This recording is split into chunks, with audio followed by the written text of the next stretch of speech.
allowing me to introduce to you the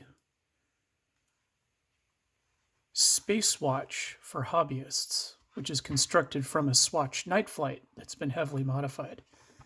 So you can see I've modified the case with hinges and a latch, little calibration sticker and a NASA logo, and a little bit of battle damage. This box has been through a lot, or at least it looks like it's been through a lot based on how it looks. Let's take a look inside. So here's the Swatch Night Flight that's been modified to accept a NASA-style Velcro wristband. If I pull the watch out, I see that I have a nice red velvet lining. That's unique to this box. You won't find that with other Swatches.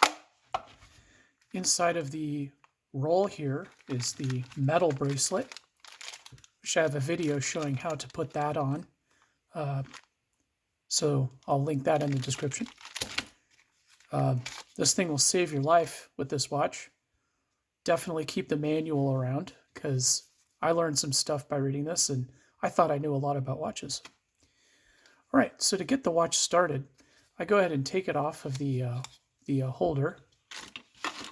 And then what we have to do is unvelcro this little red outlined piece right here. And then pull it completely out from the watch.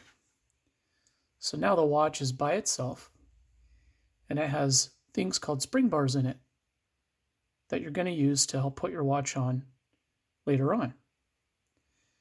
It has the start and stop feature for the stopwatch. Start.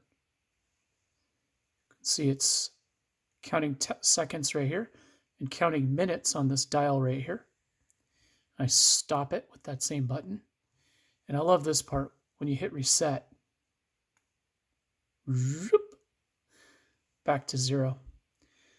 Use this to set the time. You pull it out 2 clicks, and it sets just like any normal clock. And if you pull it out just a little bit, you can actually set the date, which is at the bottom here by 6 o'clock position. There it goes. Yeah. You shouldn't set it when it's close to midnight, by the way. The calendar function. Anyways, in the next video, I'll show you how to put this on the way the astronauts did when they weren't wearing their spacesuits.